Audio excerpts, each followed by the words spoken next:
Je n'aurais jamais cru que ma plus grande victoire deviendrait le début de mon cauchemar. La journée avait commencé comme un rêve, avec les applaudissements, les félicitations et les flashs des photographes. Je venais de signer un contrat colossal de 100 millions de dollars avec une multinationale américaine. Mon nom figurait sur toutes les pages économiques et les réseaux sociaux vibraient de mon succès. Les journalistes parlaient de moi comme d'une femme inspirante, une battante qui avait brisé le plafond de verre. Je pensais naïvement que tout le monde autour de moi partagerait ma joie. En rentrant à la maison, j'imaginais déjà la célébration avec mon mari, des rires et du champagne. J'ignorais que derrière son sourire se cachait une tempête prête à éclater. Ce que je croyais être une bénédiction allait se transformer en une malédiction silencieuse. Et ce jour-là, sans le savoir, j'avais signé plus qu'un contrat. J'avais signé ma condamnation. Mon mari m'attendait dans le salon, assis dans son fauteuil préféré, un verre à la main. Sa posture semblait détendue, mais ses yeux étaient froids, presque glacials. Il m'a félicité d'une voix douce, mais trop contrôlée pour être sincère. Je sentais un léger frisson me parcourir, comme si un danger invisible m'enveloppait. Quand je lui ai parlé de mon rêve de réinvestir une partie de la somme dans des œuvres caritatives, son regard s'est assombri. Il a pris une gorgée de son whisky et s'est mis à rire, mais ce rire sonnait faux. Puis il a glissé subtilement une phrase qui m'a troublée. « Tout cet argent, tu crois vraiment qu'il est à toi? » Je me suis figée, incapable de répondre sur le moment. C'était la première fois que je sentais chez lui une forme d'hostilité que je ne comprenais pas encore. Et pourtant, ce n'était que la première fissure dans le masque qu'il portait. Les jours suivants, son comportement est devenu de plus en plus étrange. Il rentrait tard, sentant parfois l'alcool, et évitait de me regarder dans les yeux. Il posait des questions insistantes sur les détails du contrat, comme s'il cherchait à comprendre comment récupérer cet argent. À plusieurs reprises, je l'ai surpris en train de fouiller dans mes documents. Lorsque je lui demandais des explications, il me répondait par des phrases évasives ou changeait de sujet. La tension dans la maison était devenue palpable, comme une corde prête à se rompre. Je dormais mal, hantée par une impression de menace grandissante. Je commençais même à noter dans un carnet toutes ces paroles suspectes. Je voulais me convaincre que c'était juste mon imagination. Mais au fond, une petite voix me disait que j'étais en danger. Un soir, alors que je travaillais tard dans mon bureau, j'ai entendu un bruit sourd venant de la cuisine. Je me suis levée, intriguée, pensant que peut-être un objet était tombé. En m'approchant, j'ai aperçu mon mari penché sur le tiroir où je rangeais les couteaux. Il a sursauté en me voyant, puis a prétendu qu'il cherchait simplement un ouvre-bouteille.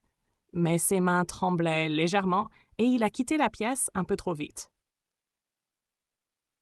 Je suis restée immobile quelques secondes, le cœur battant à tout rompre. Il y avait quelque chose de sinistre dans cette scène, mais je n'arrivais pas à mettre des mots dessus. Ce soir-là, j'ai verrouillé la porte de ma chambre pour la première fois depuis notre mariage.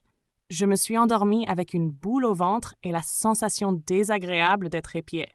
Dans le silence, j'entendais presque sa respiration de l'autre côté de la porte. Les semaines suivantes, j'ai commencé à remarquer de petites anomalies dans la maison. Un cadre photo renversé, des documents importants déplacés, des appels mystérieux sur son téléphone. Une fois, j'ai trouvé sur sa table de nuit un vieux carnet griffonné avec des calculs financiers. Parmi ces chiffres, il y avait le montant exact de mon contrat, 100 000 dollars. À côté, une liste étrange de dates, comme un calendrier secret. Quand je l'ai interrogé, il a ri nerveusement et a changé de sujet. Mais son comportement devenait de plus en plus nerveux, comme s'il cachait un plan. Je sentais que je devais rester sur mes gardes en permanence. Même un simple dîner devenait une épreuve, car je scrutais chacun de ses gestes. Ma maison, autrefois refuge, était devenue une prison invisible. Un vendredi soir, il m'a proposé un dîner en tête-à-tête pour fêter notre réussite. Il avait réservé une table dans un restaurant chic, avec une ambiance tamisée. J'ai accepté, espérant que ce serait l'occasion de calmer les tensions. Mais dès l'entrée, j'ai remarqué qu'il observait chaque mouvement autour de nous. Il a insisté pour commander le vin et remplir mon verre sans me laisser le toucher. Son insistance m'a mise mal à l'aise, au point que je n'ai presque pas bu. Pendant le repas, Il a parlé de voyage, mais ses yeux semblaient ailleurs. À un moment, j'ai cru apercevoir dans son regard une lueur inquiétante, comme une décision déjà prise.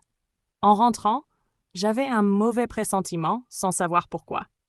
Cette nuit-là, j'ai à peine dormi et j'ai rêvé d'eau noire qui m'engloutissait. Le lendemain matin, je me suis réveillée avec un mal de tête intense. Pourtant, je n'avais bu qu'une gorgée de vin. En me levant, j'ai senti mes jambes vaciller, comme si mes forces m'abandonnaient. J'ai croisé mon mari dans le couloir. Il avait un sourire étrange, presque satisfait.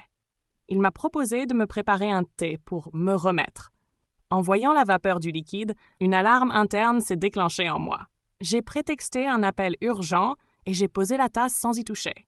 Quelques minutes plus tard, j'ai discrètement vidé le contenu dans l'évier. Une odeur amère s'en est dégagée, différente de celle d'un thé normal.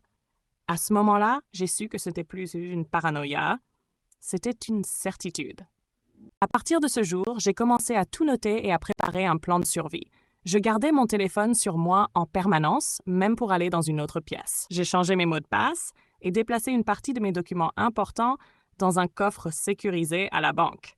J'ai également informé discrètement ma meilleure amie de mes soupçons, au cas où il m'arriverait quelque chose. La nuit, je dormais avec une petite caméra cachée branchée dans ma chambre. Chaque bruit suspect me réveillait en sursaut. Je faisais semblant d'être détendue en sa présence, mais intérieurement, j'étais en état d'alerte constant. Je savais qu'un moment critique approchait, sans savoir quand il frapperait. J'avais l'impression que ma vie tenait à un fil invisible prêt à céder. Et je ne pouvais plus reculer. Il fallait que je sois prête à tout. Un soir d'orage, il m'a proposé de passer le week-end dans notre maison de campagne.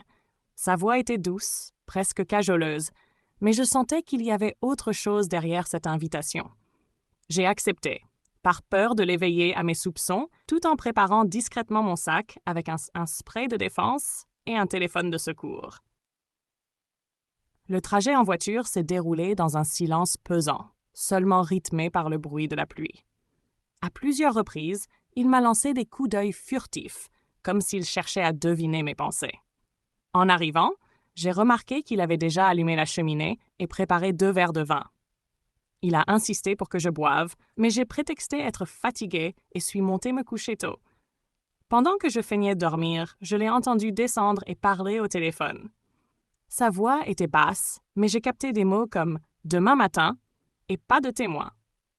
À cet instant, j'ai su que la tempête n'était plus seulement dehors.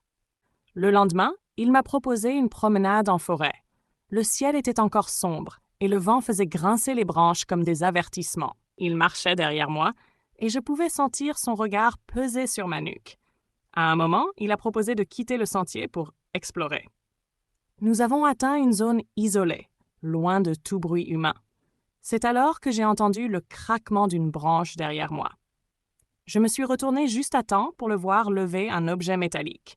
J'ai esquivé de justesse et l'objet a frappé un tronc d'arbre avec un bruit sourd.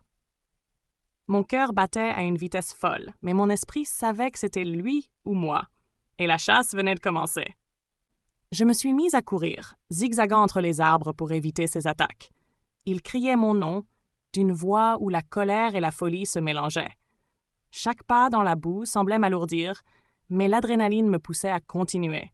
Je pouvais entendre ses pas se rapprocher dangereusement. Je me suis rappelé le spray de défense dans ma poche et attendu le moment opportun. Quand il m'a attrapé par le bras, j'ai sorti le spray et l'ai dirigé droit dans ses yeux. Il a crié de douleur, lâchant prise, et je me suis enfuie en direction de la route. Mes mains tremblaient, mais je n'avais qu'un objectif, atteindre un endroit sûr. La pluie me fouettait le visage, rendant chaque pas plus difficile. Mais au loin, j'ai aperçu les phares d'une voiture. Je me suis précipitée vers la route en agitant les bras. La voiture s'est arrêtée brusquement et un couple âgé est descendu, inquiet de me voir trempée et paniquée. Je leur ai expliqué rapidement la situation, la voix brisée. Sans poser de questions, ils m'ont fait monter à l'arrière et ont verrouillé les portes. À travers la vitre, j'ai vu mon mari sortir de la forêt, le visage déformé par la rage. Il s'est approché, mais le conducteur a accéléré avant qu'il ne puisse atteindre la voiture. Je me suis effondrée sur la banquette, en larmes. Pour la première fois depuis des semaines, je sentais une forme de sécurité, mais je savais que ce n'était pas fini. Il faudrait maintenant que je me batte, non plus seulement pour ma vie, mais pour ma liberté. Quand la police est arrivée, j'ai tout raconté, chaque détail, chaque frisson de peur. Ils ont retrouvé mon mari dans la maison de campagne, encore à moitié aveuglé par le spray, et l'ont arrêté sur le champ.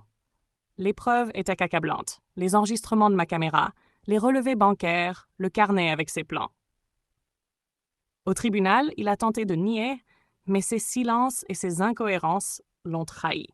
Le juge l'a condamné à de longues années de prison pour tentative de meurtre avec préméditation. En sortant de la salle d'audience, j'ai respiré un air nouveau, plus léger, comme si un poids immense quittait mes épaules. J'avais perdu un mari, mais j'avais sauvé ma vie.